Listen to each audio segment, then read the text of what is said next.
है they are preparing for attack on Kashmir. अरे नहीं, I don't think so that they can dare to do that. देखिए मैं तो ये भी मानने को तैयार नहीं था, और मैंने शायद आपसे सहमत नहीं हूं आपसे, मैं नहीं समझता कि ऐसा नहीं, दैट्स ओके। मैं आपने मुझे बुलाया, मैं अपनी आपको ओपिनियन दे रहा हूँ। मैं आपसे पहले भी बात कर चुका हूँ, मैं तो ये भी मानने को तैयार नहीं था कि हम ऐसी कुछ हरकत करेंगे ऑपरेशन सिंदूर में।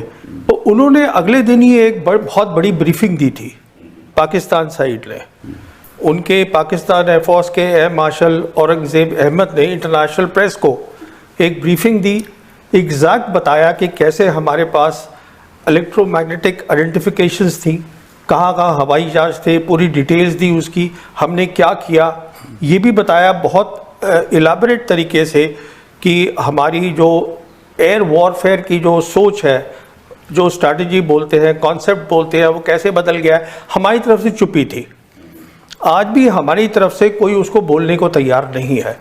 अगर आप इस बात को हटा दें, देखिए अभी एक बात तय है, लड़ाई जो होगी हिंदुस्तान पाकिस्तान की, और जब जो हमने यूक्रेन में देखी और गाज़ा में देखी, 3 चीज़ें खास होंगी। एक होगी एयर पार, एक होगी मिसाइल्स। मिसाइल के साथ आपको डिफेंसिव सिस्टम्स भी चाहिए, जिसको हम बोलते हैं एयर मिसाइल डिफेंस सिस्टम्स, वो चाहिए काउंटर करने के लिए। और तीसरा ड्रोन्स होंगे।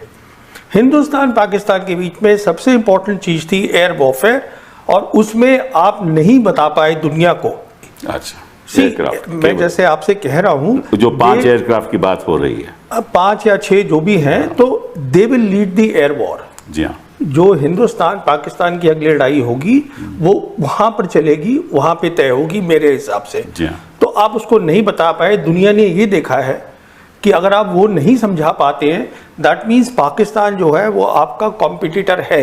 अनिल चौहान जी तो, I am sorry to interrupt, Anil Chauhan साहब ने तो कहा है कि हमारे कुछ राफेल हैं उन पे। नहीं, उसने कहा है कि नंबर की जरूरत। पहले एयर मार्शल भारती जो थे, हाँ, उन्होंने भी जिक्र किया कि मैं इसका डिटेल नहीं दे सकते, लेकिन कॉम्बैट सिनारियो है, उसमें नुकसान होता है। द पॉइंट इज आपको बताना है क्या नुकसान हुआ है जी, आपने क्या किया है। तो पार्लियामेंट सेशन में बताएंगे ना, ऐसे तो अब वो पता नहीं जब बताएंगे। ये बातें तभी होती है तो दुनिया देख रही होती है। अब हम अपना कुछ भी सोचते रहें, दुनिया देख रही है क्या हुआ है। दुनिया ने अपने नतीजे निकाल लिए हैं कि क्या हुआ है। और अच्छा देखिए, मैं आपको एक मज़ेदार बात बताऊं, ये एक बहुत इंपॉर्टेंट बात है। वो ये है कि 4 ऐसे मुल्क हैं या 4 ऐसी जगह हैं जिनके पास पूरी दुनिया का सैटेलाइट है, what is called the constellation, round the clock they can see क्या हो रहा है दुनिया में। वो कौन सी 4 हैं? जीपीएस है अमेरिका का, जी हाँ, गलीलियो है यूरोप का, जी हाँ, ग्लोनॉस है रशिया का, और बेदू है चाइना का। अच्छा। और बेदू इन सब में से अच्छा है टेक्निकली, बिकॉज वो बहुत लेटेस्ट है, उसमें 45 सैटेलाइट्स है, किसी और में नहीं है। अच्छा। तो एग्जैक्ट क्या हुआ रियल टाइम में दुनिया को मालूम है, कुछ नहीं छुपा। अगर छुपा है तो हिंदुस्तान के लोगों को नहीं मालूम। अब आप ये कहना कि हमने उनका वहाँ पर जाके अंदर वो उसको एक वो एयर स्ट्रिप्स को हमने कर दिया, ठीक है कर दिया, ठीक है, दैट्स फाइन, वो भी क्लेम कर रहे हैं हमने कर दिया। Key thing was the air war, आपने वो शुरू करी जंग, पर देखिए आगे क्या हुआ। लेसन दोनों सीख चुके हैं, आपने उसको पॉज किया है अभी ऑपरेशन को, प्राइम मिनिस्टर ने। इसका मतलब ये है कि पॉज का है कि अब दोनों को अपनी जो लिमिटेशंस है उसकी तैयारी करनी है। पाकिस्तान जल्दी से कर लेगा क्योंकि चीन उसको सब कुछ देगा। वो अब रिपोर्ट आ रही है कि वो आधे पैसे पे देगा। तो ये कहने और करने में फ़र्क होता है। ये जो हुआ है इससे हमारी एयरफोर्स की लिमिटेशंस एक्सपोज हो गई हैं। इसमें पॉज है, डेंजरसली लो थ्रेशोल्ड आ गया है। और मैं समझता हूँ जॉन सी भी whichever side gets ready first they will lift the pause. नहीं, बट देखिए इसमें तो हमें थोड़ी दिक्कतें हैं क्योंकि उनके पास चीन का फुल सपोर्ट है।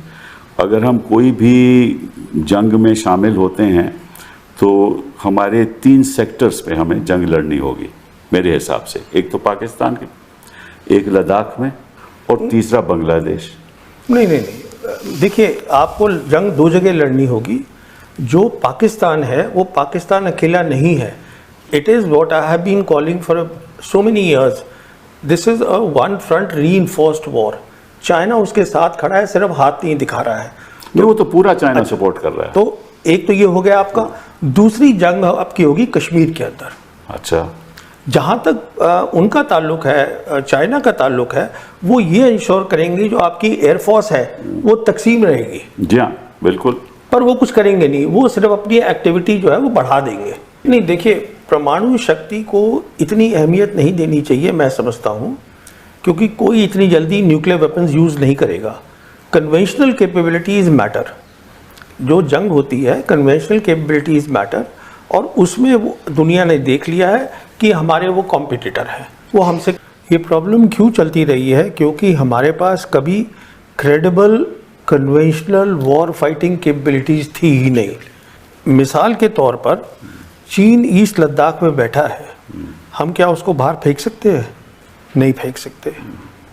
जब पाकिस्तान को लगता ही नहीं है कि आपके पास लड़ाई की काबिलियत है, तो वो क्या करेगा? और काउंटर टेरर तो आप अपने एरिया में कर रहे हैं ना, यहाँ पे फेंस लगा के आप करते रहिए, 35 साल और करते रहिए।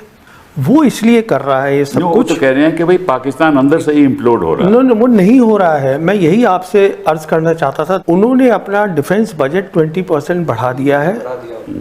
चीन उनके साथ है, पाकिस्तान कहीं नहीं जा रहा है। ये जब मैं पैदा हुआ था तभी से सुन रहा था कि पाकिस्तान जो है वो टूटने वाला है। अच्छा। पाकिस्तान मेरे हिसाब से आज जियोपॉलिटिकल प्रोफाइल पाकिस्तान का बढ़ गया है। अच्छा। मेरे हिसाब से आज चीन साउथ एशिया पे छा गया है, क्योंकि बेल्ट एंड रोड। वो तो सही है। नहीं, तो देखिए ना, अगर वो छा गया है, उनका इस्लामिक पार्टनर इसमें पाकिस्तान है। पाकिस्तान है जो कि अरब और मुस्लिम कंट्रीज के साथ बहुत कुछ कर सकता है। मैं ये बात बिल्कुल मानता हूँ, और पाकिस्तानी भी मानते हैं। उनकी गवर्नेंस में प्रॉब्लम है, there is no doubt about it. और मैं एक और आपसे ये बात कहूँ कि उनकी तैयारी हमसे पहले होगी, और मेरे हिसाब से they will be ready much faster ये पॉज हटाने के लिए। तो मैं समझता हूँ, आप ये मान के चलिए कि after 1 year we are heading for a big trouble. ये इतना आसान काम नहीं है जो हमने किया है, ये ऑपरेशन सिंदूर, कि हम घुस के मारेंगे, घर में घुस के मारेंगे। You expose completely the limitations of the air force, जो आपकी मेन फोर्स है। आपने 2019 में की, आपने अब करी, तो अब आपके पास कहाँ जाएंगे आप सामान लेने के लिए? वो जल्दी से तैयारी करेगा। वो पाकिस्तान कहीं नहीं जा रहा है। This theory I have never. आप मुझे बताइए, हम तैयारी कैसे करेंगे? देखिए, हमारे देश के सामने जो समस्याएं हैं वो इतनी गंभीर हैं। मैं बताता हूं, आप कितना बजट बढ़ा लेंगे, और जब तक हमें जरूरत ही नहीं है बजट की। मैं बताता हूँ ना आपको। बताइए। मेन बात बहुत सीधी सी है। We need peace, peace for development, peace for deterrence building, peace for war fighting capability. आज पाकिस्तान का प्राइम मिनिस्टर 2 बार बोल चुका है कि आप सीज फायर की बात करिए और हमसे 3 मसलों पे बात करिए, Kashmir, water and the third they are talking of is what is the third one? They are talking of 3 things कि उस पे हम बैठ के बात, trade they want to talk. China का अभी vice foreign minister Sun Weidong was here in Delhi, he met up with the foreign secretary Misri. They से कि आप डायरेक्ट फ्लाइट शुरू करिएगा। अच्छा, अभी देखिए, जो आपको ये शायद मालूम होगा, आपको तो मालूम ही होगा, Sergey Lavrov was supposed to come here. उसने अपना कैंसिल कर दिया है आना, क्योंकि हमारे प्राइम मिनिस्टर और foreign minister they are going to G7, वो वहाँ चले गए हैं। अब क्यों आ रहे थे Sergey Lavrov? We need Sergey Lavrov, of course we do. We need Sergey Lavrov because not only हमें S-400 चाहिए, हमें S-500 चाहिए। पूछिए क्यों? वो इसलिए चाहिए क्योंकि चाइना हाइपरसोनिक मिसाइल्स देगा पाकिस्तान को, जिसको हम बोलते हैं DF-17 with the hypersonic glide vehicles, they will give it to them. उसका हमारे पास कोई हल नहीं है। वो आप देख लीजिए क्या हो रहा है ईरान और इजराइल के बीच में। What I am saying is कि ये ना एक टेंडेंसी है टू से कि हमारा जो एडवर्सरी है वो हमसे कमज़ोर है, उसको अंडर एस्टिमेट करना।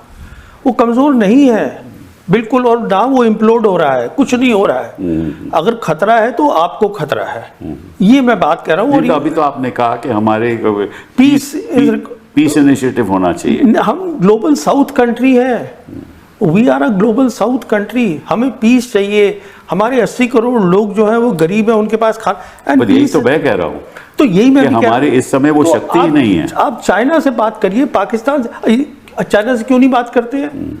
क्या प्रॉब्लम है हमारी चाइना से? हमारी मेन प्रॉब्लम चाइना ये है जो अमेरिका की है कि we cannot digest, we cannot accept a successful China.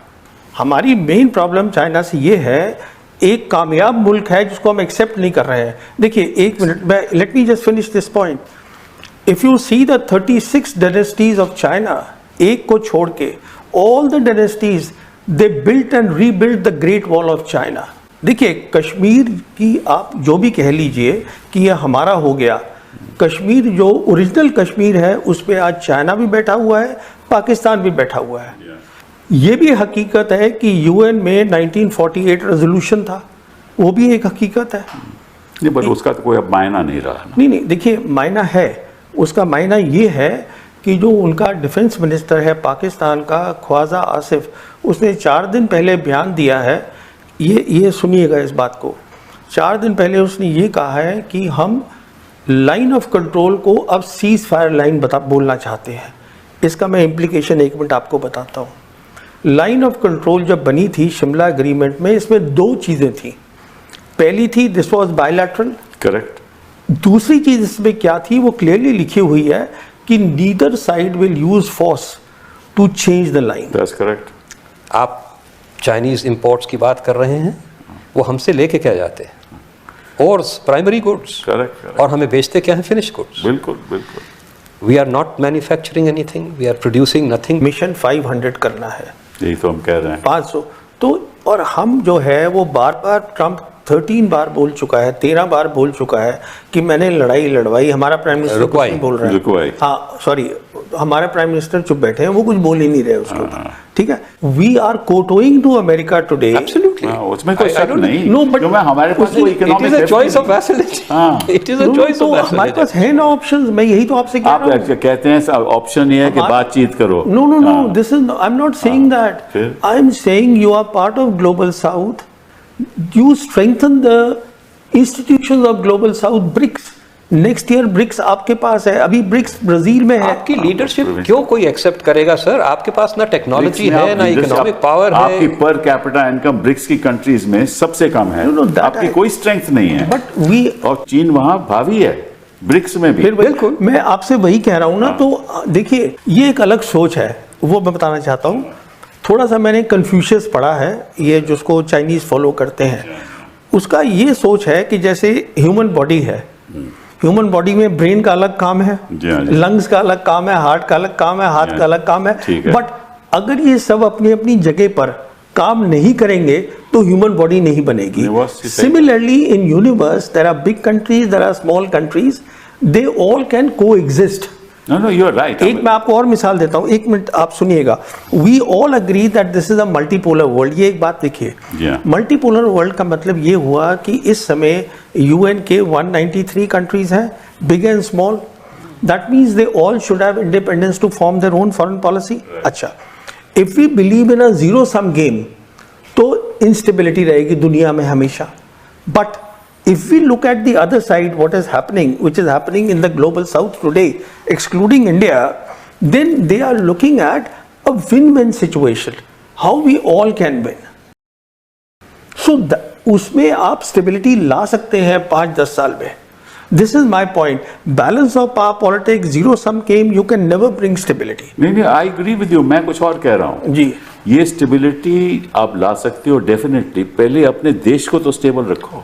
नहीं, फिर वो तो हम अलग बात में चले गए। Primary, that is the primary. और देश को स्टेबल रखना बहुत बड़ी चीज है। हाँ, मतलब कि आप हर चीज, जैसे आपने कहा, राजनीतिक दृष्टिकोण से देखोगे तो निश्चित रूप से वो देश में इंस्टेबिलिटी आएगी। No I agree. जब तक आप देश को स्टेबल नहीं रखोगे, देश में लोगों से बातचीत नहीं करोगे, देश में पीस एंड सिक्योरिटी नहीं होगी, अपने युवाओं को आप स्किल नहीं करो, स्किल डेवलप, जब तक वो जो काम करना चाहिए देश की शक्ति के लिए वो नहीं करोगे तो आगे हमारे लिए कुछ नहीं रहेगा। तो एक चीज मैं ये जरूर कहना चाहूंगा कि ये सब ब्रिक्स में हम ये कर लेंगे या इस आसियान को रिवाइव कर लेंगे या जो भी कर लेंगे, ये सब चीज़ें राष्ट्र शक्ति पे आधारित हाँ, होती हैं। बिल्कुल बिल्कुल। आपकी बात इस वक्त कोई कहीं भी नहीं सुनने वाला, क्योंकि आप ठीक है, अगर हम अपनी जियोग्राफिकल पोजीशन और ये centrality to the Asia Pacific region ये सब मैनिपुलेट कर लें तो बहुत कुछ कर सकते हैं।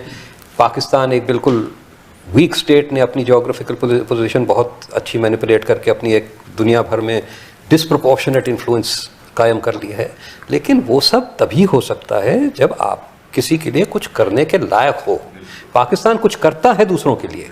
उन्होंने एक टेररिस्ट मुहिम चलाई पूरी सोवियत यूनियन के ख़िलाफ़। अमेरिका को पढ़ाते रहे कि हम तालिबान के ख़िलाफ़ एक्शन ले रहे हैं, उनको सपोर्ट करते रहे उसके बावजूद। तो Pakistan is seen as a useful state. You are not seen as a useful state by anyone, even in your neighbourhood. आप अगर बिकॉज कई सालों से आप किसी को कुछ करते नहीं ना, आप तो विश्व गुरु बन गए ना। आप बोलते हो, आप करते कुछ नहीं हो। कितने बार दशकों से ये इस सरकार की बात नहीं है, नहीं सही बात है, दशकों से ये चल रहा है कि हम गए म्यांमार गए 25 MOU साइन करके आ गए, बांग्लादेश गए 50 MOU साइन करके आ गए। उसके बाद पूछिए प्रोजेक्ट्स कहाँ गए। आपने सही बोला कि अब इन सब के पास एक विकल्प है और चीन करके दिखाता है। बिल्कुल। एक बहुत बड़ी चीज़ है और मैं इसमें चीन के लिए ज़रूर बोलूँगा कि अगर आप क्लासिकल कॉलोनियलिज्म में जाए तो वो जो देश को था वो खोखला करके बिल्कुल हमें खोखला निकालते किया लोगों ने। जी। चीन जो है वो इन देशों में इंफ्रास्ट्रक्चर डेवलप कर रहा है। अब इसका आगे जाके असर क्या होगा, ग्रेटर कैपेसिटी एंड कैपेबिलिटी बनेगी कि डिपेंडेंस बढ़ती जाएगी, क्योंकि उसमें साथ साथ डेट बढ़ रहा है और चीज़ें। It is a complex thing, but China is providing a model that gives some benefits to these nation states. That is why they don't have to militarily occupy these states to colonize them. That's right. तो ये हमें देखना है, और हमारी क्या capacity किसी के लिए कुछ करने के लिए। हम तो अपने लिए नहीं पूरा कर पा रहे। वो यही तो है ना। तो ये सोचना कि हम इस फोरम में चले जाएंगे, G7 में चले जाएंगे तो सब लोग हमारे साथ हो जाएंगे, हम ब्रिक्स में हैं तो हम कुछ कर लेंगे। ब्रिक्स में आपकी क्षमता क्या है? और फिर ब्रिक्स में वहीं पे चीन खड़ा है, तो आपका चॉइस यही है कि चीन के सामने आप सब कुछ हथियार डाल के कबूल कर लो कि हाँ जी we are the inferior power, अब हमारे लिए भी कुछ कर दो जिस तरह आप पाकिस्तान के लिए कर रहे हैं। मेरे मुताबिक वो रास्ता हमारे लिए वो रास्ता खुला नहीं, मुनासिब नहीं है। मुनासिब नहीं। हाँ, मेरे हिसाब से रास्ता हमारे हिसाब से मुनासिब। तो मतलब कि इसका तो निष्कर्ष ये निकलता है कि इस समय हिंदुस्तान एक स्थिति में है कि हमारे पास कोई विकल्प नहीं है कि हम करें क्या। नहीं विकल्प है, लेकिन वो मुश्किल विकल्प है। वो विकल्प ऐसे हैं जिनके लिए आपको कई दशकों के लिए, सालों के लिए कम से कम, और दशकों। देखिए एक चीज आप देखें, जी जिनपिंग 2012 में पावर में आए। आप चीन की ट्रांसफॉर्मेशन देखिए ये 13 साल में। तो ये हम भी कर सकते हैं, लेकिन नेतृत्व में ट्रांसफॉर्मेशन लोकतंत्र में जिस तरह से लोकतंत्र